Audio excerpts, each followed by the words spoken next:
পুর ভরার কোনো ঝামেলাই থাকবে না, অথচ খেতে হবে ভীষণ সুস্বাদু মুগ ডালের খাস্তা কচুরি। তার জন্য হাফ কাপ মুগ ডাল 2 ঘন্টা আগে ভিজিয়ে রেখেছিলাম।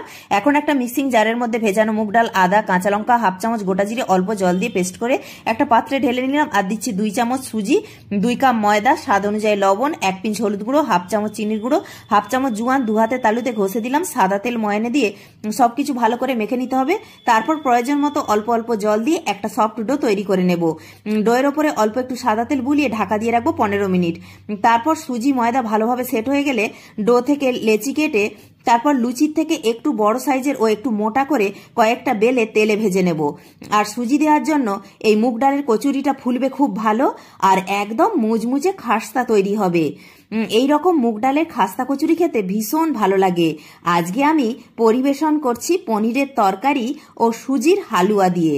ভিডিওটি ভালো লাগলে প্রচুর শেয়ার করার অনুরোধ রইল।